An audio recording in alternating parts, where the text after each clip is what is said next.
Канат мырза, кош келдиңиз биздин студиябызга. Саламатсызбы? Мына сиздин бул жумушка келгениңизге жарым жыл болуп калды. Анан бул спорт жана дене тарбия агенттигине жаштардын дагы саясатын кош берип койду. Бул агенттик эмнени тапты, эмнеден утту, эмнени жоготту бул жаштар тармагын кош берүүдөн? Негизи мага чейин эле жаштардын иштерин, ошо жаштардын саясатын аткарып, ишке ашырган боюнча милдетин ошо мамлекет агентчиликке жүктөлүптүр. Эми азыркы оптимизациянын негизинде ошо билим берүү министрлигинин тармагынан ошо жаштардын саясатын бизге берип атат. Ал жыйынтыгы чыга элек, жакын арада берип бүтөт деп ойлоп атабыз. Ошондо жалпы ошондо жаштардын саясаты бир тармакта, бир ведомствода болгону мен туура деп эсептейм да. Эмне деген үчүн билим берүү министрлиги саясаттын эң негизги көз карашын, багытын аныктаса, ошону биз ишке ашырып, эки тармакка бөлүнүп калып аттык да. Бири-бирибиздин кандайдыр бир координациябыз жок болуп, ар бир өзүбүздүн ишибиз бөлөкчө болупчу.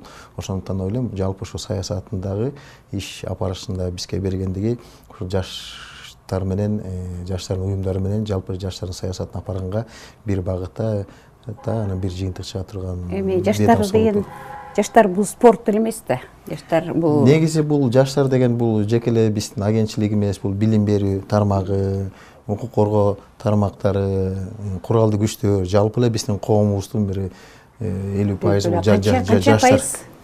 Негизи жаштар деп эсептеп, жалпы баягы статистикага токтоп кетсек, 14 жаштан 28 жашка чейин эсептесек, Кыргызстанда 1.800.000 жаштар бар экен. Анын 1.200.000 айыл жергесинде жашаган жаштар болот да. Ошондой эсептеп көрсөк, жалпы Кыргызстан коомунда 33% ошо жаштар түзөт. Сиздердин агенттик эми ушул чоң жүктү алып кете алабы? Алып кете алат. Эмнеге алып кете албайбыз? Алып кете алабыз. Бул да бизде практикада болуп, мына 2 жылдан бери ошо агенттиктин иштери, жаштардын ошо саясатын ишке ашырган боюнча көп татнакай иштерди жүргүзүп келатат. Алдыга да койгон максатыбыз да чоң. Жаштарга кандай артыкчылыктар берилиш керек? Кайсы багыттарда иш алып барыш керек жаштар саясаты? Сиздин оюңузча кандай сунуштарды берип атасыз? Ушул жаштардын талабын, жаштар менен бүгүнкү күндө кандай жаштар биздин мамлекеттин алдына кандай багытта иш апаргысы келет, кандай талабы бар, ошолор менен бирге акылдашып, ошолордун талабын мыйзамдаштырып, ошону деген биз жогорку бийликке киргизип, ошол жаш балдарга өздүк ой пикирлерин мыйзамдаштырып, ошолорго шарт түзүп бергенге деп мен ойлойм да, эң негизги максаты. Сиздин жаш кездеги, студент кездеги же андан кийинки урактагы, жаш деп азыр кайсы уракта айтабыз? 30га чейинки айтабызбы? Жалпы эсеби айтып көрсөк 14 менен 28 ортосунда деп эметет экен. Ошонун аралыгындагы сиздин биздин учурдагы жаштардын талабынан бүгүнкү жаштардын кандай айырмачылыгы бар талаптарында? Биздин маалда баардык кандайдыр бир эсептелинген, кандайдыр бир шарттар, туура багыттар коюлган болчу. Бизге жеңил болчу. Окуйм десең, окууң бар болчу. Машыгам десең, спорттун түрлөрү бар болчу.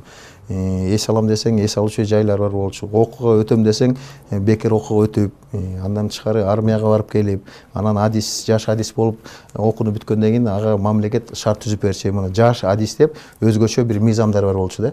Бүгүнкү күндө тилекке каршы мындай шарттарды мамлекеттин мүмкүнчүлүгү жоктугунан түзө албайт да. Бирок ага карабастан мен ойлойм, ошонун баардыгын бүгүнкү күндө балдар, ошо жаш балдарга мыйзамдаштырып туруп, анан ошо балдарга жолун көргөзүп берсек. Мына могу жол менен барсаңар, ошо балдарга жардам берсек эле, ошол эле бир өзүбүздүн жаш балдарыбыз бүгүнкү күндө мен ойлойм, эң алдыңкы алып кете алат деген чоң үмүтүм бар. Эң эле чоң проблема бул жумуш менен камсыз кылуу болуп атпайбы? Ушул жаатта сиздердин милдеттериңиздер кандай болот? Эмне багыт бере аласыздар? Бул жагында эми биз жалгыз өзүбүз буну алып бара албайт экенбиз. Буну жанагы жогоруда айтып кеткендей, ушул балдар окуу жайына өтүп атканда, адисти, кайсы билимди, кайсы адисти өздөштүрөм дегенде эле, ошондо эле бул жаштар менен иштеш керек да. Бул мектептен баштап кайсы багытты бар эле кээ бир кезекте модага кирип кетип атпайбы? Мен юрист болом же бухгалтер болом же экономист болом депчи. Ошо бүгүнкү күндүн талабына жараша ошо балдарга ошол мектептен баштап ошол үйрөтүш керек. Анан жол бериш керек. Мода менен келечегиң кандай болот? Кайсы бүгүнкү күндө кайсы билимдин келечеги кандай бар? Өзүң орун таап кете аласыңбы депчи. Сиздердин тармакка быйыл 2017-жылы сиз 1 миллиард сомдон акча сурадыңыз, окшойт акча. 2 эсе көп да. Канча бөлүндү эми каражат?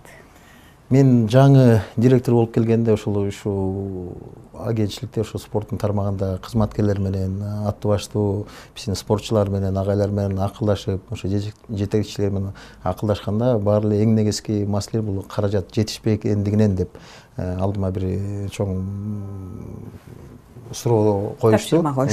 Ошонун негизинде мен өзүмдүн ой пикирле ошолордун талабын аткарып, ошо эмдиги жылга канча каражат керек экен, кайсы багытта, кайсы тарапка акча керек экенин өзүм аныктап туруп, экономисттер менен санап туруп, анан ошо 1 миллиардка жакын акча болсо бизге эмдиги жылы жакшы болот деп сунушубузду бергенбиз.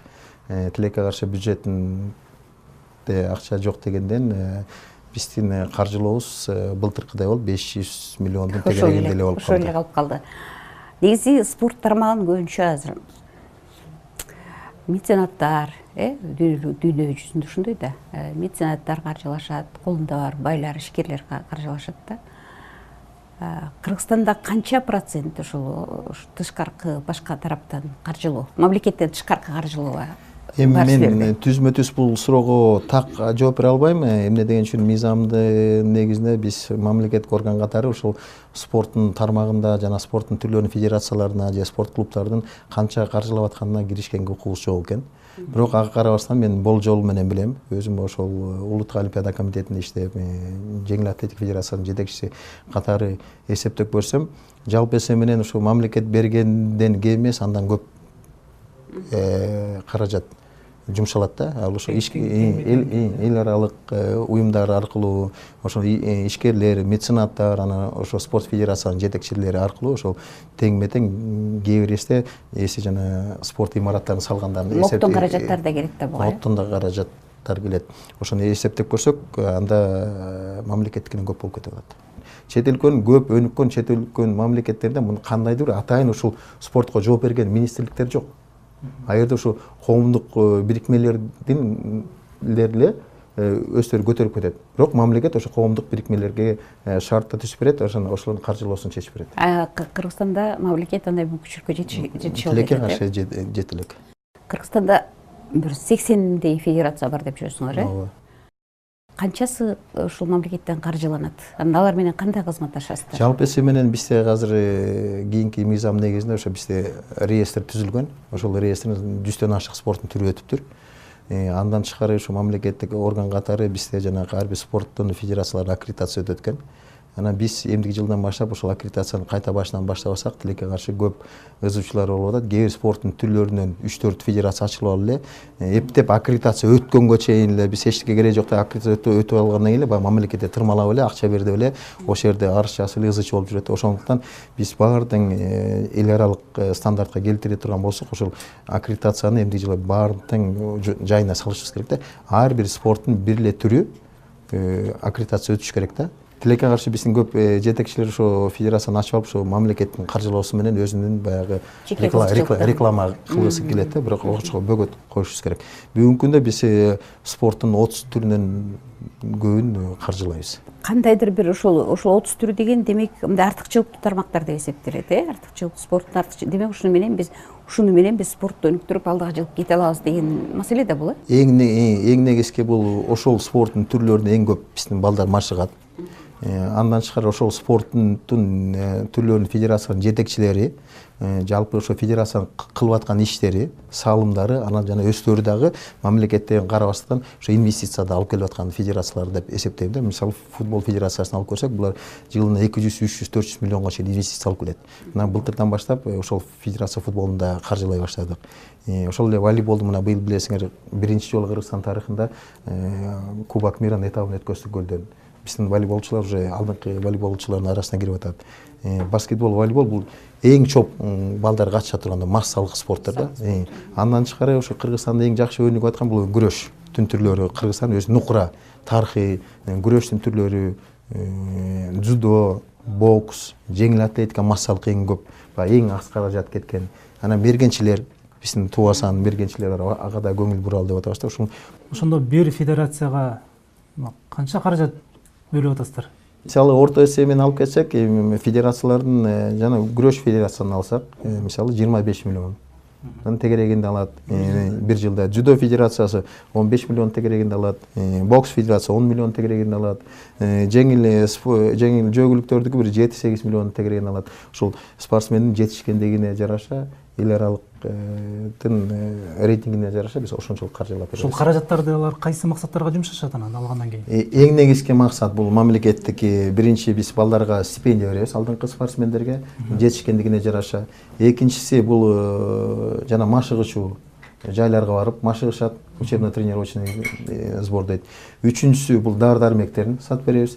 Төртүнчүсү чет өлкөгө мелдешке качкандарын каржылап беребиз. Эң негизги ушул багытта. Анан бешинчиси болсо бул буларга атайын спорт кийимдерин алып беребиз. Дары-дармек демекчи ушул акчаны негизсиз сарптады деп олимпиаданын түрлөрү боюнча дирекция бир топ сынга кабылды. Сиз өзүңүз да айтып жүрүп окшойсуз, ушул текшерүүлөр жүрүп жатат деп. Бул негизсиз чыгым деген эмне? Бул жана дары-дармекке байланышкан маселеби? Чын эле жана тыюу салынган кызытмаларды сатып алынган ушул мамлекеттин акчасына? Канчалык деңгээлде ушул такталды? Тилекке каршы мына быйыл олимпиададан кийин биз өтө көп сынок алмадыкпы? Эмнеге болбой калды? Мына быйыл биз жакшы ниет менен эң эле жоктон 3 медаль алып келгенге мүмкүнчүлүгүбүз бар болчу. Балдарга эң жакшы ыңгайлар шарттар түзүп берилди. Мамлекет аркылуу кошумча дагы 70 миллион сом берилген. Ушу олимпиадага балдар дайындыктан соң Татнакка 19 лицензия алып, ушу 3-5 балабызга чоң үмүтүбүз бар болчу. Тилекке каршы мына өзүңүздөр көргөндөй медальга келип эле албай калды. Ошол эле Айсулуу, ошол эле Эралиев, ошол эле Мусаев, ошол эле Краковецкийлер, Бистаевдер албай калды. Ошонун баарын келгенден кийин ошонун баарын жыйынтыгын чыгара алды элек. Эмне себептен, кимден күнөө кетти? Же мен бир ай болду, же менден как жетекчи катары күнөө кетти? Же орун басарыманбы? Же ошол атайын ошо дирекциянын же машыктыруучулар, же спортсмендерденби депчи. Эмнеден үчүн баягы келгенде эле бизде тарыхый мындай болуп калды, жетекчи кетсин, жетекчи жаман, жетекчи да неме депчи. Анан иликтен өткөрөлү деп ошон атайын комиссия түзүп, атайын адистерди алып туруп, ошол дирекцияны, олимпиаданын спорт түрлөрүнүн дирекциясын толук кандуу текшерип чыктык. Ошондо текшергенде мен дагы өзүм илгери укук органда иштеп, мындай шалакылыкты эч жерден көргөн эмесмин. Жөнөкөй финансылык тартип деген таптакыр жок экен. Биринчиден каалагандай акчаны каалагандай жумшаган. Ошол эле бухгалтери, ошол эле директори мен эми тияк барып көрүп келейин, мен бияка барып көрүп келейин, мени барып туруп буларга жардам берейин деп. Эми директор деген кантип мисалы штангистке жардам берет, же күрөшкө, же плавание кантип жардам берет? Мен мисалы 2 атлет болсомчу. Андан тышкары кереги барбы, кереги жок, өтө кымбат баалуу дары-дармектер алыныптыр. Анын мына дары-дармектердин аягына чейин кээ бирөө сроктору кетип калып атат. Бүгүнкү чейин эмне кыларыбызды билбей отурабыз. Ошол жерде эле мамлекеттин акчасына тыюу салынган дары-дармектер алынган да 56 000 сомго. Ошол жерде түзмө-түз допингге каршы кодексте жазылган мына могу дары-дармекти ичкен кишилердин мелдешке катыштырбай же дисквалификация кылабыз депчи. Ошондой өгөй маселелер чыгып атат. Демек бул андай болгондо кызытма сатып алуу деген мамлекеттик саясаттын, спорт саясатынын бир бөлүгүнө айланып калганбы? Ошондой болуп калды го деп ойлойбуз да. Ошондун жыйынтыгын биз толук материалдар менен чогултуруп биздин жанагы коррупцияга каршы агентчиликке өткөзүп бердик. Бүгүнкү күндө ошо укук органдарынын бул иши териштирип толук кандуу материалдар берип бүгүнкү күндө ошол кызматкерлер иштеп атат. Канча мамлекеттин канча каражаты жөнүндө сөз болуп атат бул жол менен? Мисалы түзмө-түз 56 000ге бул баягы орусчанын запрещенный препараттар алынган. Андан тышкары 10 миллиондун тегерегинде кымбат баалуу кереги бар, кереги жок дары-дармектер алынган. Ошонун ичинен бир 2 миллион тегерегинде баасын көбөйтүп алынган. Бул дары-дармектер боюнча. Андан тышкары жанагы командировкага барып, туура эмес акча колдонуп, анан кээ бир финансылык документтердин орду жок болгондуктар да көп аныкталып атат. Бүгүнкү күндө акыркы жалпы суммасы бул органдар менен счетный палата чыгарбаса, бул өтө эле кыйын болуп атат да. Биздин жанагы балбаныбыз Изат Артыков ошо коло медаль алып анан кийин ажырап калбадыбы? Андан ошо жана стрихнин деген, ошондой дары чыкты деп атышат. ошол дары дагы эми өзүбүздүн эле каражатка сатылып алынган бекен, эми кандай болуп атат? Эми аны бүгүнкү күндө бизде документтер жок. Ал Изат Артыков Жанагы дарылардын арасында жокпу дейм да? Жок, андай дары жок. Андай дары жок. Ошону ичти деген бизде кандайдыр документалдык аныктама жок. Бирок бүгүнкү күндө эл аралык арбитраждык соттун жыйыны өтүп атат. Ага мен күбө катары катышып атабыз. Улуттук олимпиада комитетинин кызматкерлери күбө катары катышып, тиешелүү суроолор, тиешелүү документтерди биз жөнөтүп атабыз. Ал жана стрихнин жекелей биздин Изат Артыктан чыккан жок. Жакында да бир чет өлкөлүк спортсменден да стрихнин чыгыптыр. Ошонун жыйынтыгын жаңы жылга чейин бүтпөйт го, биз ойлогонбуз бат бүтөт го деп. Жаңы жылдан кийин жалпы жыйынтыгы чыгат. Негизи андай болгондо ушул жана тыюу салынган дары-дармектерди эми ВАДАга чыгып, жанагындай эл аралык олимпиадага жеткен кезде текшерилип, жана бийик деңгээлде текшерүүлөр болгон үчүн чыгып атат да бизде. Андай болгондо ички бул мелдештерди кадимкидей эле колдонуп жүрүт деп болгусу деле болот турбайбы? Ооба, ички мелдештерди колдонушу мүмкүн. Мүмкүн эмне дегенчи мына ошон бул жалпы ойлойм ушул агентчиликтин өз убагында кылбаган иштери го депчи. Эмне дегенчи биз 2010-жылы ошол ратификация кылганбыз ошол ВАДАнын кодексин. Андан тышкары ошону алдын ала алалы деп атайын комиссия түздүк.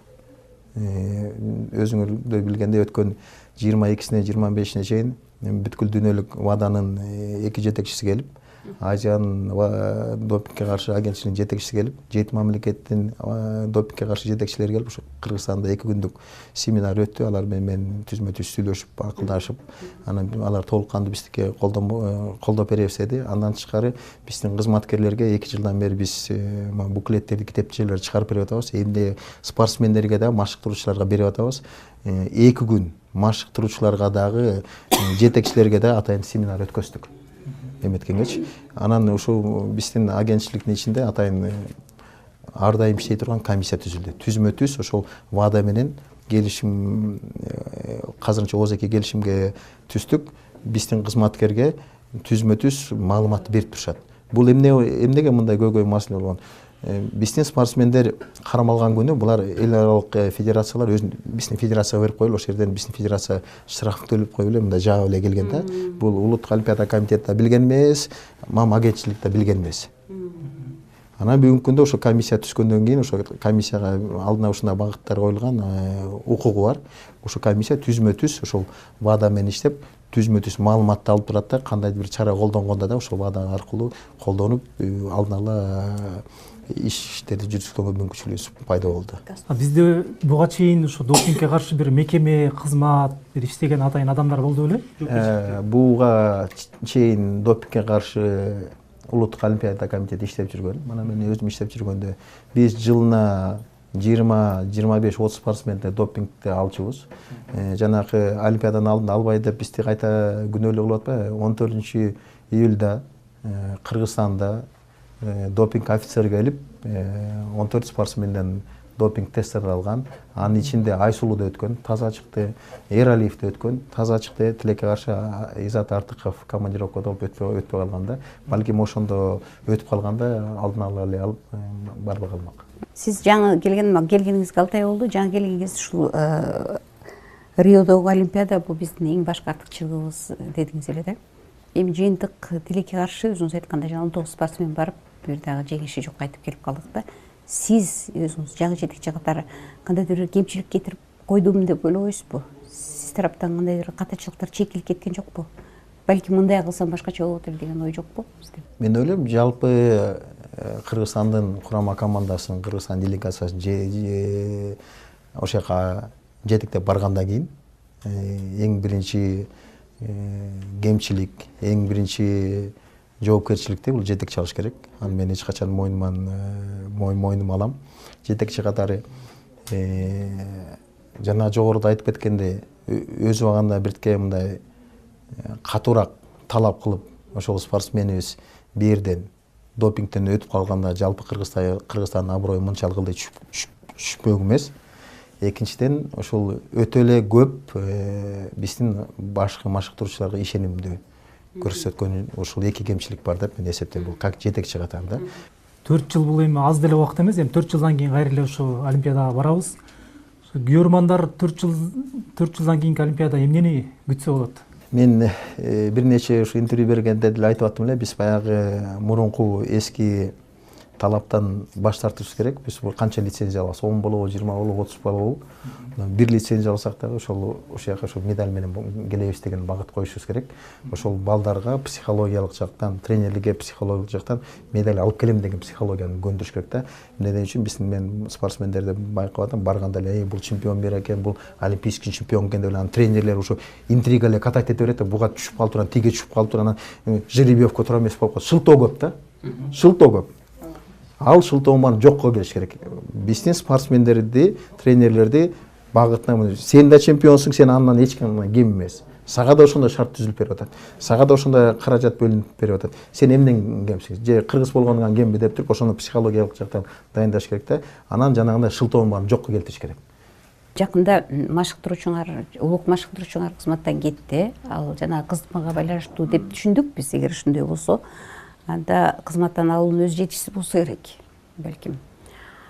Бул бир суроо. Экинчисинен ушул кадр деген маселе кантип чечесиздер? Эмне үчүн ушу күчтүү кадрлар чыкпай жатат? Кадр маселеси өтө татаал нерсе. Кадрлардын квалификациясын жогортуу боюнча бизде кандайдыр бир иш апарылган эмес. Баягы биздин кадрлар мурунку эле базасы менен эле спортсмен катары эле ошо машыктырып, бүгүнкү күндө 21-кылымдын талабына жооп бербей турган кандайдыр бир билимдер жок да. Ошондуктан жана биздин жана 4 жылдык программада айтып аткан эң негизги бир багыт ошо 4 жылда бир ошол айылдагы адистер келип, берден переквалификация, переподготовка, повышение окуш керек. Биринчиден, экинчиден биздин эң негизги машыктыруучубуз мурда СССР багындачы школа высшего тренерского мастерства дегенчи, академиянын билимдүү дегендерди ошондой бир окуу жайларын уюштурушубуз керек да. Мисалы Кыргызстанда ошо алдыңкы делген ошо лицензия алган спортчуга мамлекет канча каражат бөлүп берип атат? Лицензия алган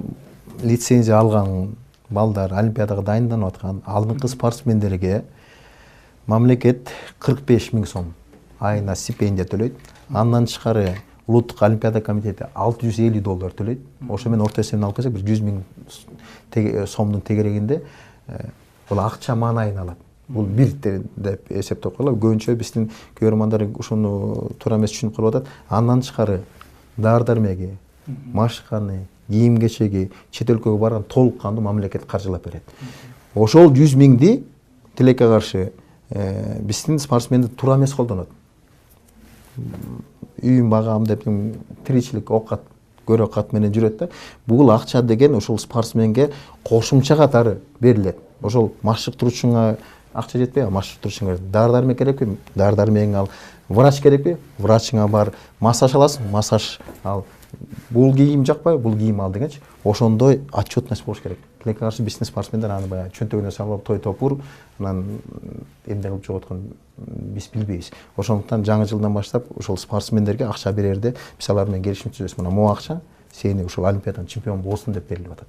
Ошого дайынданыш керек. Спортсмен өзүн кантип багат анда? Ошондой кылып койсокчу, мисалы отчетун бер деп койсок, спортсмен өзүн кантип багат? Ошо отчетко жазат да. Мен мисалы могу акчаны 5 000 сомдо мен тамак ичем. 5 000 сомго мисалы мен кийим алам, 5 000 сомго дарыланам, 5 000 сомго квартирага жашайм депчи.